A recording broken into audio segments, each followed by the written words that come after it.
Hello সবাই, কেমন আছো? আমি মান্টি চলে এসেছি আরও একটা নতুন ভিডিও তোমাদের সাথে শেয়ার করব বলে।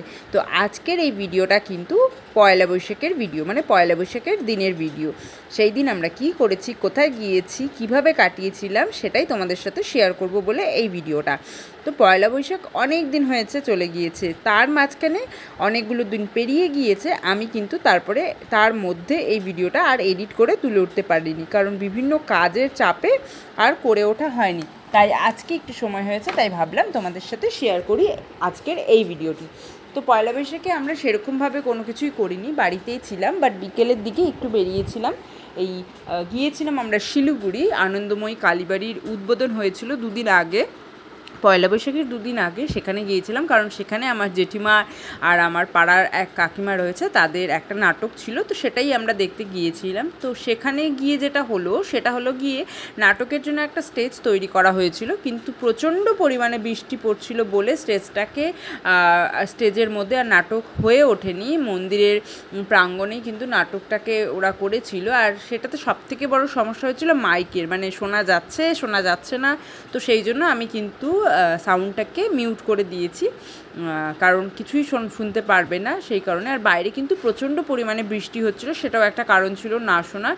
তো যাই হোক, এখানে কিন্তু প্রত্যেকেই ঘরের মানে বলতে পারো মোটামুটি হাউসওয়াইফ, সেইভাবে কেউই কিছু করে না আমার যতদূর ধারণা, কারণ সবাইকে দেখে সেটাই মনে হচ্ছিল। বাট প্রত্যেকে কিন্তু ভীষণ সুন্দরভাবে চেষ্টা করেছে এই নাটকটিকে করার। আর এইখানে যারা রয়েছে তাদের মধ্যে সবথেকে যেটা আমার আকর্ষণ লেগেছে সেটা কিন্তু আমি তোমাদের সাথে শেয়ার করব, আর সেটা করব একটু পরে, মানে তোমরা দেখতে পারবে। আমার কিন্তু ভীষণ ভালো লেগেছে, মানে এই নাটকের যেটা সবথেকে মেন আকর্ষণ ছিল সেটা তোমরা একটু পরেই দেখতে পারবে। তো নাটকের জায়গাটা যেহেতু খুব ছোটো ছিল আর বাইরে যেহেতু বৃষ্টি পড়ছিল, তো সেই কারণে ভেতরে কিন্তু ভীষণ রকমভাবে বসার অসুবিধা হচ্ছিল, মানে অনেকে চেয়ার পেয়েছে, অনেকে চেয়ার পায়নি। তো আমি যে চেয়ারে বসেছিলাম, তো সেখানে পাশে একজন ভদ্র লোক এসে, বয়স্ক, উনি এসে দাঁড়িয়েছিল। তো সেই জন্য আমি ওনাকে দিয়ে আমি দাঁড়িয়ে পড়েছিলাম, কারণ ভাবলাম যে ওনারও বসা হয়ে যাবে আর আমার ভিডিও করতে সুবিধা হয়ে যাবে। তো সেই কারণেই আমি কিন্তু ওখানে দাঁড়িয়েছিলাম। আর মন্দিরটার কথা কি বলবো, যারা শিলিগুড়িতে রয়েছে তারা প্রত্যেকেই হয়তো সেই দিন গিয়েছিলে বা তার আগের দিন গিয়েছিলে মন্দিরের উদ্বোধনের সময়। সেখানে কিন্তু প্রচণ্ড ভিড় ছিল, আর ভীষণ সুন্দর করে কিন্তু মন্দিরটাকে আবার নতুন করে তৈরি করা হয়েছে। এটা কিন্তু শিলিগুড়ির অন্যতম পুরাতন একটা মায়ের মন্দির। তো এখানে আমাদের খুব একটা যাওয়া হয় না, যেহেতু আমরা শিব মন্দিরে থাকি, শিলিগুড়িতে পুজো দিতে যাওয়া হয় না। তবে এরপর চেষ্টা করব যে মায়ের মন্দিরে মাঝে মাঝেই যাওয়া। তো ইনি একজন আমাদের পাড়ারই, মানে আমাদের পাশের পাড়ারই একজন কাকিমা। আর ওই যে পেছনে দেখতে পাচ্ছ, উনি হচ্ছে আমাদেরই পাড়ার, আমার অনেক ভিডিওতেই দেখতে পারবেন ওনাকে, কারণ আমাদের গ্রুপে যে রয়েছে তাদের মাঝখানেই একজন উনি। তো পয়লা বৈশাখের দিন কিন্তু আমরা বেসিক্যালি অন্যান্যবার যেটা করি যে আমরা সকালবেলা বের হই, বাইরে ঘোরাফেরা করি, খাওয়া দাওয়া করি, বাট এই বছর সেটা করিনি, করে ওঠা হয়নি কোনো না কোনো কারণে। বাট বিকালের দিকে বেরিয়েছিলাম, বাট প্রচণ্ড বৃষ্টি। আমরা পয়লা বৈশাখের দিন নতুন জামা কাপড় পরে যখন বাড়ি ফিরছি, তখন কিন্তু রীতিমতো রাস্তায় ঝড় হচ্ছিল, আর সেই জন্য কিন্তু আমাদেরকে পুরো ভিজে ভিজে আসতে হয়েছে। তো কিছুক্ষণ আগেই তোমাদেরকে বলেছিলাম যে প্রতি বছরই কিন্তু পয়লা বৈশাখে আমরা কোথাও না কোথাও বের হই, বাট এই বছর কিন্তু সত্যি কথা যেটা, সেটা হচ্ছে আমার মনটা ভীষণই খারাপ ছিল, সেই কারণেই আর পয়লা বৈশাখে দিনের বেলা বের হইনি।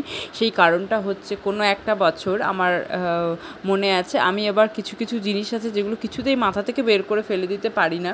তো এর আগে কোনো একটা বছর এই পয়লা বৈশাখে ঘুরতে যাওয়া নিয়ে বাড়িতে একটা বিশাল রকমের অশান্তি হয়েছিল, আর সেটাই সেই অশান্তির মাঝখানের কিছু কথাগুলো আমার মনের মধ্যে এমনভাবে বসে গেছিলো যে সেটাকে এই বছর আর হঠাৎ করে মাথায় আসাতে সেটা আর বের করতে পারিনি। আর সেই কারণেই কিন্তু মুডটা একটু অফ ছিল, ভেবেছিলাম আর একদমই বেরোবো না, কিন্তু ছেলে আর বরের জন্য সন্ধ্যের দিকেই বেরোতে হলো, কারণ দেখলাম যে আমি বের হচ্ছি না বলে ওদেরও মনটা খারাপ হয়ে আছে, আর আমার মনটা যে খারাপ হয়েছে সেই কারণে ওদেরও মনটা খারাপ হয়ে আছে।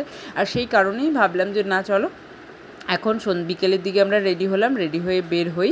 আর যাই হোক, পুরনো জিনিস যদিও পেছনে ফেলে রেখে আসাই উচিত, কিন্তু কিছু কিছু সময় এরকম হয় যে পুরনো অনেক কিছুই আমরা ফেলে আসতে পারি না। যদিও নতুন বছর শুরু হয়েছে, বাংলার নতুন বছর শুরু হয়েছে, চাই প্রত্যেকের দিনগুলো খুব ভালো কাটুক। আশা করি আমারও দিনগুলো খুব ভালো কাটবে, ভালো রাখার চেষ্টা করব।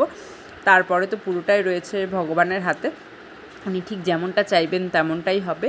বাট কিছু জিনিস চাইলেও কিন্তু আমরা ফেরত ফেলে পেছনের দিকে ফেলে আসতে পারি না। তো সেই কারণেই আমার এইবার পয়লা বৈশাখে সেইভাবে খুব একটা মজা করা হয়নি, বাড়িতেই ছিলাম।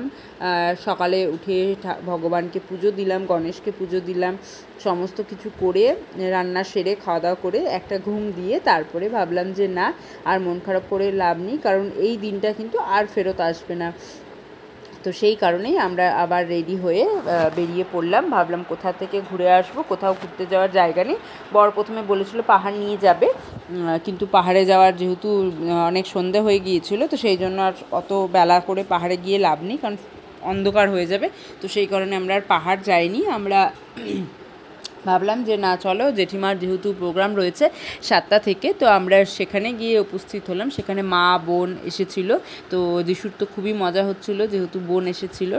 আরও বোনের সাথে ওর প্রচণ্ড একটা কি বলবো, অদ্ভুত রকমের সম্পর্ক। যদিও মাসি হয় আমার বোন ওর, কিন্তু একদম বন্ধুর থেকে কিছু কম নয়।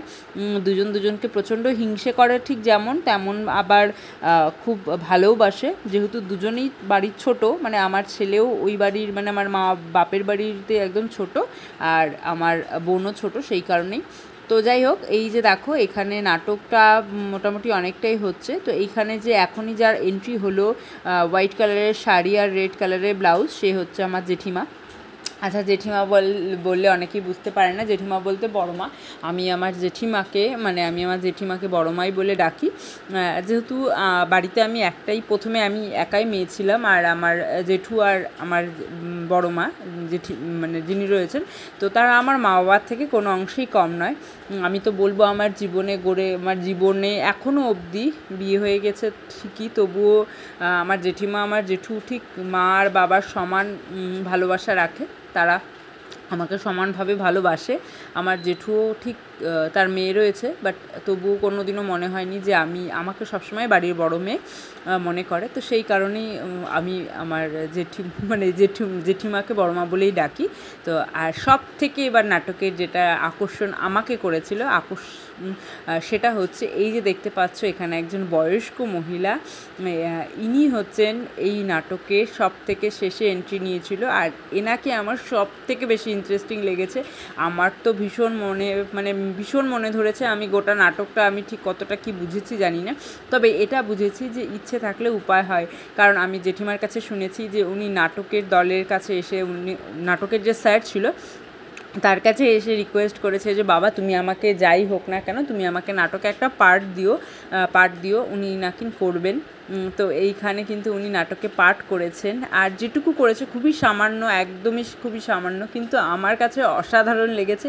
আমার মনে হয়েছে যে জীবনের শেষ মুহূর্ত অবধি জীবনটাকে খুব সুন্দর করে বাঁচিয়ে চলা যায়। আমরা হয়তো জীবনের ছোট ছোট দুঃখ কষ্টগুলোকে এত গভীরভাবে নিয়ে নিই, যেগুলো আমাদের অনেক আনন্দকে বিষিয়ে দেয়। কিন্তু আজকে ওনাকে দেখে আমার সত্যি এক তো চোখে জল আসছিল, আর দ্বিতীয়ত আমার এত আনন্দ হচ্ছিল। ভেবে রেখেছি যে জীবনে কোনোদিনও হেরে যাব না। ওনাকে দেখে ঠিক শিক্ষার একটা ব্যাপার তৈরি হয়েছিল। মনে হলো যে শেষ বয়সে গিয়েও আমরা চাইলে মুখের হাসিটা ধরে রাখতেই পারি। আর ওনাকে দেখে আমার ঠিক সেই রকমই একটা আনন্দ হচ্ছিল। কষ্ট হচ্ছিল ওনার যেহেতু বয়স হয়ে গিয়েছে সেটা দেখে, কিন্তু তার সাথে আনন্দও হচ্ছিল। আর এইখানে দেখো আমাদের পাড়ার অনেকেই এসেছে জেঠিমার নাটক দেখতে, তার সাথেও রয়েছিল প্রচুর দর্শক।